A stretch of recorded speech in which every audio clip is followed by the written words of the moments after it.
Ladies and gentlemen, welcome to This Week in Reselling. After dark. Are those headphones also microphone? Yeah. Oh, okay. That sounds good. I still need to get a You boom got- arm for my mic because I have an actual mic. I just don't have the arm. It's been sitting upstairs for like 3 months. I just haven't.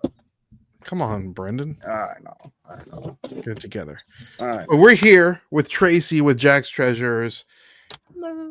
I'm excited. So if you guys didn't get to listen to the last episode, make sure to listen to it because we talk about how her and Brian met, how she got into reselling, how she got into Whatnot, all that good stuff. So I wanted to get into the nitty gritty in the weeds of Whatnot here, Tracy, because everyone always asks me all the different questions, everything.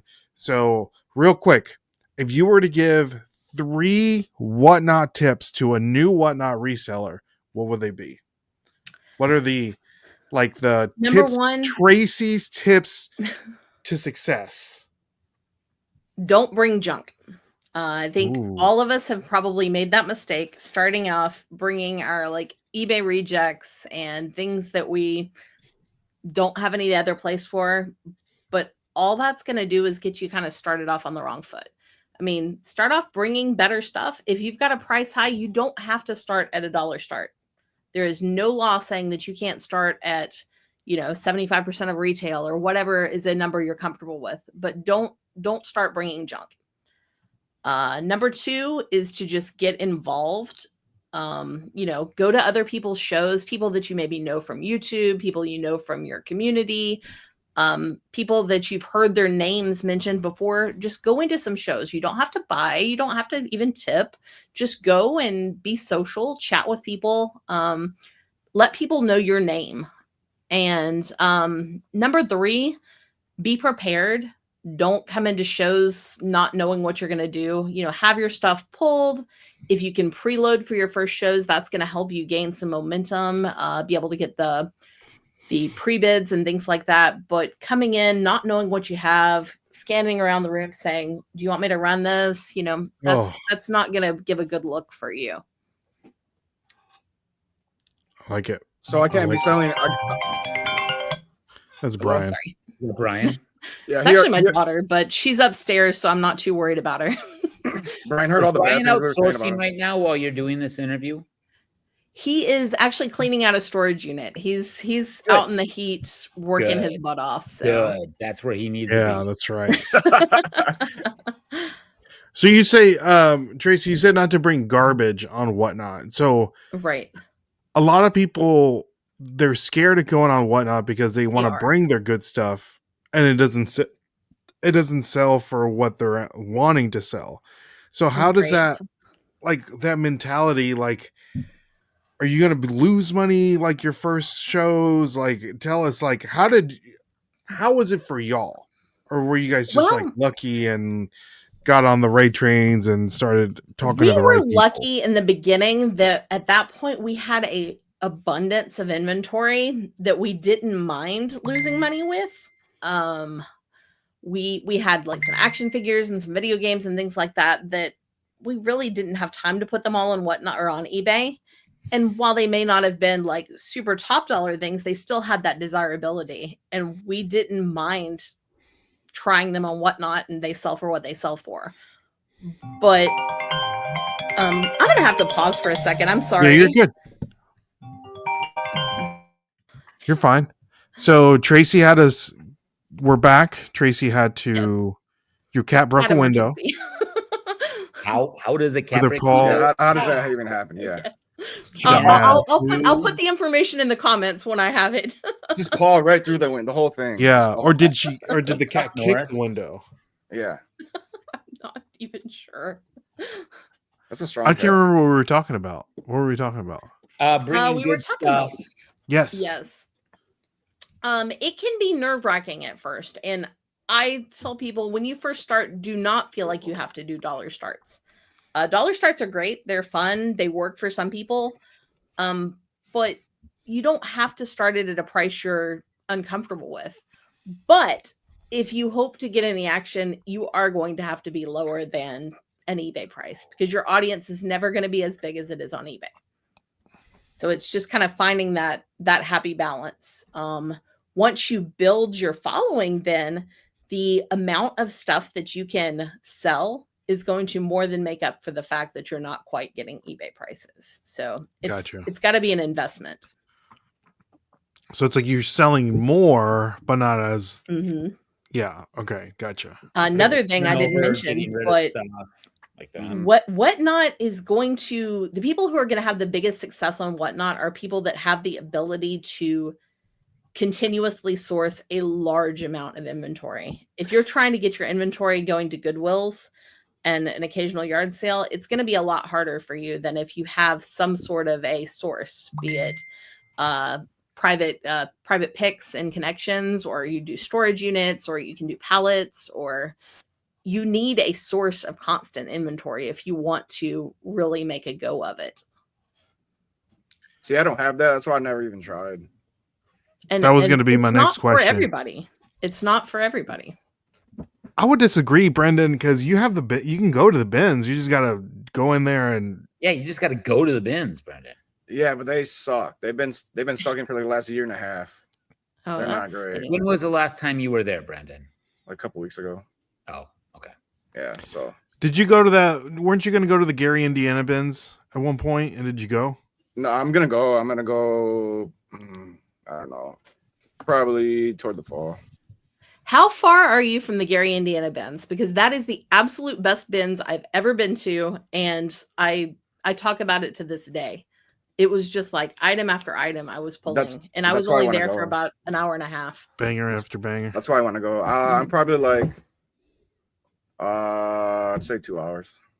Dude, why are you here? Go take a trip. Yeah. Take a trip. Oh, I'm going to, but there's 2 other bins I'm gonna hit too. So, but I'm gonna make it. What did you find at the Gary, Indiana bins, Tracy, when you were there? Mostly for me, it was plush that just happened to be coming. I found, a dozen Pokemons. I found Jellycats. I found this giant Aurora husky dog that's some kind of bolo, and I sold it for $175. Brian was finding shoes. We were there with a group. We went up to visit Homeschool Mama and Taco Joe. Lauren and we also Josiah. met Dan in Demand and Bearded Thrifter there. And you met Dan? Yes. Yep. Wow. I'm sorry about that. He's like, he is like a mythical being. He's like a Sasquatch. Yeah. You just have people know of the. Yeah, people know of him, but it's like he lives like 20 minutes from the Gary bins. Yeah. Does he there really? We had a whole group there, and everybody walked out with carts full of stuff. Chris, the Bearded Thrifter, he got a couple pairs of Birkenstocks, like fresh right out of the bin. I mean, it was incredible. We go to the Nashville bins every time we're up there, and they make me sad compared to the fun we had in Gary. Yeah, I gotta go. We're gonna have Dan in Demand on the 5th of August. So if you're listening to this, he's coming back. He's coming back. We're gonna ask him why he does not go to the Gary, Indiana bins. I'm gonna be sick that day. Yep. Might be dude, just and I told him that when he was on the podcast, and I was like, dude, if I was you, I'd be there every day because they get everything from Chicago, the Chicagoland area. They get all that stuff. I'd be there every day. And the people were so polite there too. That was another thing. The other customers were a lot nicer than they are in most places. The one in Fort Lauderdale, I feared for my life. Well, that's because they're so happy because of all the stuff that's fantastic. Yeah, that's true. They're not fighting to get the good little stuff that would be at Brendan's, you know? Yeah. It's great true. Perspective, Joe. It's true. Brendan, call Dan in Demand, rent out a room, go one day, hang out with him the evening. He'll make you burgers or brats, and then go the next day. You get 2 days at the Gary one. Yeah. I already got a plan for you. I'll text him right now and I'll schedule the time. Yeah, we'll schedule a time. We got you, Brendan. Joe, just meet me in Chicago and then we'll go. Dude, how far away is that from Chicago? Half an hour, 40 minutes. Is it not really? far? Yeah. Because I have a cousin that's in Chicago and I want to talk to him and go visit him for a weekend. So maybe, Brendan, we should do that. Maybe. Let me know. We're playing the same weekend and I'll go, and I would love to go to Gary. I want to go to Chicago. You never been? Right, Ray, you can't go. No, Brittany's been. My wife has been to Chicago, and I don't know. Like, she went by herself before we met. She was taking the trains and like doing all this stuff. Mm-hmm. I'm like, you don't even know how to drive around town. How did you take trains throughout Chicago? She's like, I don't know how I did it, but I did it. I live 2.5 hours from there, so it's like I can go there for a weekend anytime. It's like because it's that close. So, but like if you go to traffic laws don't apply in Chicago, so just around all the red lights and the stop signs, don't even stop because you ain't gonna get anywhere. Sounds about right. So, word of advice. It's terrible. Oh, so I can't remember what we were talking about, Tracy. Good, bringing good stuff. I was just saying you need a lot of inventory if you want to get that machine really going for Whatnot. Yes. So that was going to be my next question. A lot of people struggle with Whatnot because they can't get that sourcing a lot of inventory opportunities. Yeah. When did you guys figure that out, and how are you consistently stocking your inventory? Like, where are you sourcing all your stuff from? Well, I mean, it's a combination, just like anyone. When the yard sales are hot, we're hitting the yard sales, every Friday and Saturday morning and getting everything we can get there. We do storage units, and I utilize a store that we've talked about before called McKay's, where I can trade in things and get store credit. So I will do that. I take all of our books and DVDs and things that just don't really sell well on Whatnot. I trade them in, I get store credit, and I use that to get, some like meatier fun stuff to sell on Whatnot. And we've actually got tomorrow, we're supposed to do a local buyout from a eBay seller who's getting out of the business, and we're going to buy all his eBay inventory. So it's just whatever connections are available to you, whatever ability you have, just constantly keeping inventory in the house. I got a lot of questions, but storage, I want to talk about the storage units. Okay. But for eBay buyouts, and Brendan and Joe, you can, attest to this too.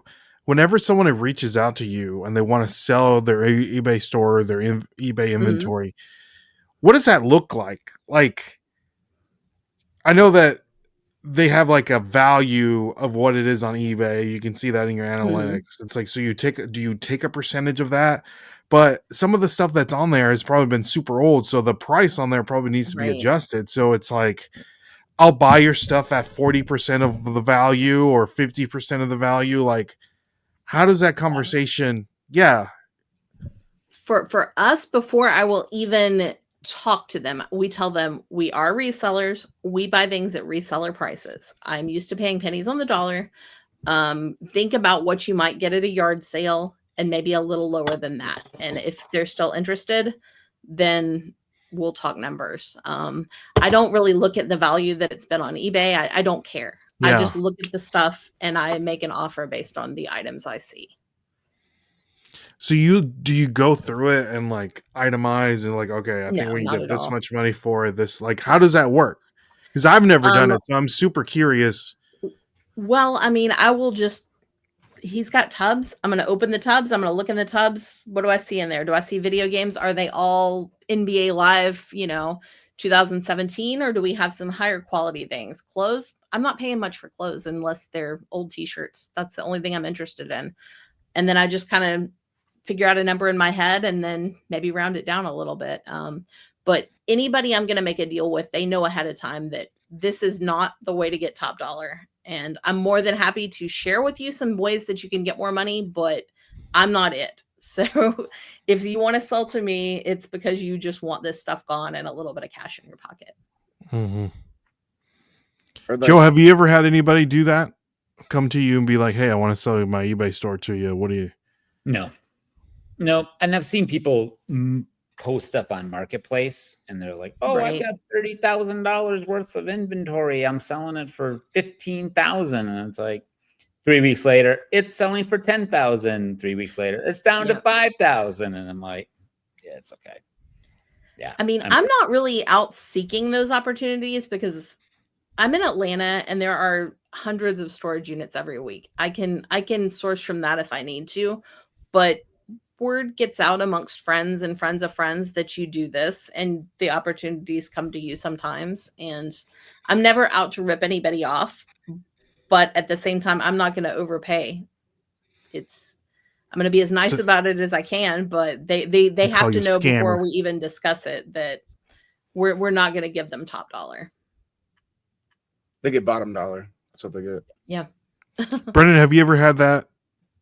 People come to you and be like, I've had people message me because they know I'm in the same city, and they're like, and it's always like, I got this stuff it's my mom's stuff. It's like, it's what do you call that? Precious moments, and like I'm like, no. Yeah. Brendan, those are Let good. me stop you right there. No. You got to get those. Those are good, Brendan. Absolutely not. I've had a few. Precious moments are doing better than they used to do because people remake them now. They paint them and make them look cool. Oh, so they're better today than they were 2 years ago. Oh, there you go, Brendan. Call those people up again. Yeah, I'm good. No, they directly message me on eBay. Well, there you go. Because they see where I'm based, and you know, they'll be like, I have this and that, and I was like, do you want to buy? You want me to buy it, or are you like consign or what? But it's always stuff I'm not gonna. It's not worth it. Yeah. So I don't, you know, and I haven't had one of those in months. So I don't. Like I said, like Tracy's saying, I don't really look for that. So it's like they come to me, but it's never good. So I get one or two emails randomly, and I'm like, I don't even respond back to them because it's like I don't even have the time, right, to look and do all that stuff. But Tracy, storage units. Yes. Let's talk about it. I know that Brian's currently right now cleaning a storage unit. Yes. Where do you find storage units? What do you look for in a storage unit when you're looking at storage units? And cleaning out, the process, everything.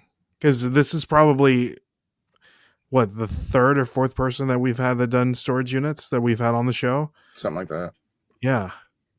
Most of our storage units we buy online. There's 3 sites that are pretty big around us, but there are other sites that are bigger in other areas, which are Storage Treasures, Locker Fox, and StorageAuctions.com.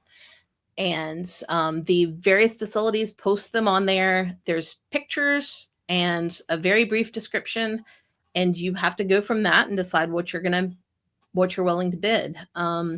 When I'm looking to buy a unit, I'm usually looking for a sign that there's stuff in it that we like to sell, that we specialize in selling. The last one we bought, the ones that Brian's are dealing with now, that's a different scenario, which I'll talk about in a minute. But the last one that we went out and bid on and bought, I saw a bunch of Gundam models, which are these like Japanese robot things, and I could see that. And then there were a bunch of tubs and boxes. So I'm like, there is a very good likelihood this person's got video games and action figures and things like that.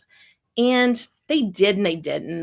There was some of that stuff. I actually got a lot of Legos that I need to get up from there. But there was also probably 30 boxes of dirty kids' clothes. So surprise. But the Gundam alone will pay for the unit, and anything else is a bonus. Was there any vintage dirty kids' clothes? Because people go crazy for vintage kids' clothes. No, they do. I was just talking to some friends about that yesterday. This looked like mostly just modern stuff. You know, the kid, they bought the stuff at Target and Walmart, and the kid burned it. It unfortunately, a lot of it actually went to the dump because I didn't think it was worthy of even giving to Goodwill. Oh wow! But we'll do fine on the unit. It was just a little disappointing. But that's, for me, I look for a sign that there's going to be the type of stuff that we like to sell, which is pop culture. Have you ever got a unit that's like you paid very little for it and it was just like fire? Like, oh, absolutely. Yeah. Our best find we've ever found in a storage unit was a gold bracelet. It was a bangle heavy bracelet. Never in a million years thought it was real. I was like, this is fake. Took it to the pawn shop, had them check. They're like, it looks real. But he's like, I can't buy it because I can't tell. So we had him cut it open, check the inside. It was solid gold. We wound up getting $4,000 for that. And it was in a $100 unit that just had some odds and ends. When he cuts it open, does that just ruin the whole bracelet? It doesn't have value as anything but melt value at that But point. melt, okay. So we got a high percentage of melt value because it Because had it no was value as a solid bracelet, gold and heavy, right? but it was very heavy. But he did not think it was real. We didn't think it was real because who's going to have a bracelet that heavy just in a little storage unit? It was pretty crazy. So when you do your storage unit and you just have tons of junk that's just garbage that needs to go, do you actually have like a dumpster sitting in your driveway, or do you have a trailer that you take it to the dump? all that stuff and then Yeah, go to we go to the dump. The dump is very affordable in our county compared to a lot of places. I can take a full trailer load for $20. So we take it straight to the dump. Anything that I think somebody might legitimately want, I will donate to Goodwill or trade into McKay's if it's media or something like that. But unfortunately, a lot of stuff does go to the dump because people store trash. Right. Yeah, I don't get that, why they do that. I don't either. Understand that. I don't understand that. So you brought up some good points right there, Tracy, and I hope that the people that are listening. So you have everything set up to buy a storage unit. Like you have, even if it's media, books, DVDs, VHS tapes that are not going to sell on eBay or whatnot. You have somewhere to take them that you're still going to get money for to buy better stuff. You have, all the good stuff that you can sell quickly on whatnot. And if it's big stuff, you sell on eBay. And then the trash, you have a place close by where you can just get rid of it. And then we personally rent a storage unit at a facility 2 minutes up the road that we keep furniture in. And we put that on Facebook Marketplace and sell our furniture out of there.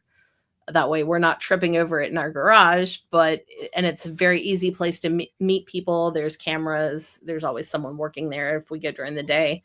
So we sell a lot of furniture, and we're not furniture people, but just it's part of the game. Yeah, it works. You stage it?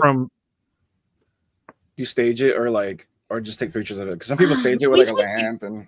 Brian, we take pictures of it, and then we use Photo Room to make it look like it's in a nice house rather than in front of a storage unit. Right. Yeah, that makes sense. Because some people will buy like fake plants and like put it. Oh a couch, a chair, and a rug and all that. Shoot, with AI nowadays, you can just take a picture of it and be like, make it look like this picture, and that's it. Yeah, that's true. Oh, well. How often do you find furniture at a storage unit and sell it? Well, that's what we've been working on this weekend. We got 2 storage units that were offered to us from a facility nearby that we know the manager. They were abandoned. They weren't lean units. The people said, hey, I'm done with this unit. I'm just leaving. So they didn't have to go through the normal processes. And it was almost all furniture. Wow. And we've been selling stuff out of the unit over the weekend. Just took pictures, put it up, have people come meet us up there so there's less to move. And then today, Brian is finishing taking the pieces that haven't sold yet and putting them into our unit. And that was almost all furniture. I had some coins that I got and I put those on Whatnot. Those are gone over the weekend, but almost everything on that went on Facebook Marketplace. How big is your storage unit to be holding a lot of furniture? I think it's either 10 by 15 or 10 by 20. It's a normal size unit. We run through the furniture fast. I price it to sell. I don't want to sit on it. Right. When I'm calculating what we're going to bid on a unit, I never calculate the price of the furniture. It's just a bonus. So I let it go cheap. That's smart. You don't have a storage situation like Ken SSK promo where he just hoards everything in the garage. Wouldn't that? Well, he brings all of his storage unit stuff to his garage. Yeah, right? But then it stays there. Yeah, because he doesn't sell it. Stays there. It doesn't go anywhere. We try to flip the stuff fast. There got to be a point that we sort of hoarded some stuff. We got a couple of really killer video game units, and we sold some of the easier stuff. We were already in the profit, and then it kind of became easy to pile stuff on top of all the video game consoles And this year we finally decided, you know what, this stuff's got to go. So we have been running through video game consoles on Whatnot and getting those out of there and making some good money. And that's when we finally decided that we're able to start buying again, because we have the room that those video games were taking up and need to keep good inventory coming in. When you sell the consoles on Whatnot, you're not testing them, are you? You're just like, here it is, untested, or are you testing? Most of the time, no. We will run a sale, and that's the title of my sale is Untested Video Game Consoles and Accessories. And I, put multiple places. These are untested, bid accordingly, blah, blah, blah, blah. There are some that we'll find the wires, we'll put them together and we'll test them. And then of course we get better money, but that's a lot of time. That's a lot of effort. Mm-hmm. That is too. What's the most expensive thing you've ever sold on Whatnot? On Whatnot? Oh, that's a good question. Or what brought the most money? I know we had a Sega Nomad once that we ran on there, and it was tested and it had a bunch of accessories, which that's where you could play the Genesis games on a portable device. I feel like we got like 300 and something for that. I don't know if that was the most expensive item, but it was definitely up there. That's about what they go for on eBay, something like that. Yeah, we got a good price for it. It was a good sale. And those are hard to find. Those are like, you cannot find those things. It was cool. And was the show like a video game show, like specifically? I think so. I think it was a video game show, if I'm not mistaken. It's been a while. That was probably 6 months ago or so that we sold that, and it actually went to one of our regular buyers. So I was very happy. When you're selling something big, it's a little bit nerve wracking. It's like, is this person going to get it and freak out on you? But no, it went to somebody that we'd sold a ton of stuff to. So it was very comfortable. So are you completely out of video game stuff now? No. I don't know if you can see back there. Those tubs are video game stuff, and underneath there's a bunch of consoles. We were supposed to do a big sale yesterday, but this storage unit, we had to push it off till next Monday. Mm-hmm. Probably 2 more big video game sales, and we'll be down to a normal amount of video games. What's considered normal for you guys then? 94 consoles at once. Yeah, like you still have like 200 of them sitting in your garage. Yeah, you got rid of 200. We at that point may have 10 or 20 that actually had the wires and the cords that we're going to try to clean up and get up in a better condition. But all of our bulk will be gone in a couple of weeks. What are some wires and cords that you always are looking for? Oh my god! That you're like, oh man, I wish I had the wires and cords for this N64 or this power supply. Well, right now it's Wii. Believe it or not, we have a bunch of Wiis and we don't have the cords for them. And people always want them with the cords. They want to just plug them in and play. They're not buying those for collectors or anything like that. So I would love to find some Wii cords. The Wii, I still think that the Wii's underrated, especially because I think all of them, at least the first ones, you can play GameCube games with. Yeah, not all of them. You can't. Yeah, all of them. You can't. Not all of them. Yeah, the first ones you can. Okay, but not like the red ones and the blue ones. No. Okay, I didn't know that. Okay, because they go for more. Because you can play because they have a where you can plug in the controller. Yeah. So. So, what's your favorite video game to play, Tracy? The card game? Well, yeah, I've been playing Slay the Spire like all the time right now. You know about this game, Joe? 250 hours in. It's a lot of fun. It's it's something you can just pick up and play for a while. Well, they have Slay the Spire 2. Yeah, it's coming soon, I think. Oh, I'm not good at anything that requires coordination. This. Oh, it's like a Magic the Gathering. I'm thinking it's like a card game, like just like a regular card game. This is like like a Magic the Gathering situation. Yep. Oh. But there's a good chance I'm playing that if you're ever in one of our Whatnot shows. And dude, the tabletop or look at this. Bolo the board alert. Game goes crazy money. Really? Oh. Yep. This is the collector's edition. I might just found a new game to play, Tracy. You're gonna pay that much for it? No, I mean, not on this. I'm talking about like okay. on.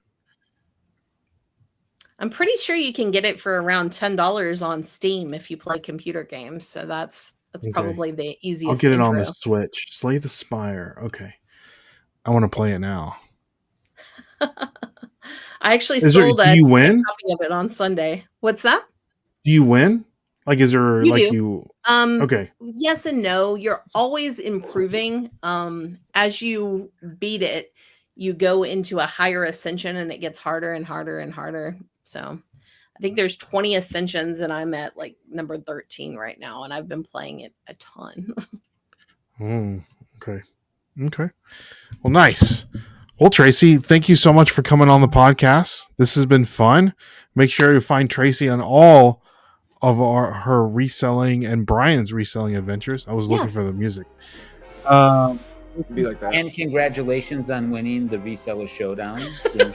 Yes, ahead of time. Ahead of Yes. time. I'm Yes. just Yeah. Well, We're gonna I'm go gonna ahead feel and put it bad. out I'm gonna feel bad if that doesn't happen. But you should, because my money's on you, Tracy. Yes. Come on. yes, okay, yes, yes. all right. This fake It's gonna money. be This fun. fake money's on you. Oh This yeah, fake yeah. money's on you. See? Yeah, the fake, Yeah. the fake. Plastic coins. Yeah. Yeah. So thank you so much, for having Tracy. me on. Thank you. Make sure to follow Tracy and Brian on all their reselling adventures. Listen to What Not Another Reselling podcast. We'll link everything down below. And like always, my name is Ray. I'm I'm Brendan, Joe. and we're gonna walk out. It's gonna be a pain. There we go. Two more weeks, That's it. ladies and gentlemen. That's We'll it. catch you on the flip side. See y'all. God bless. Ah.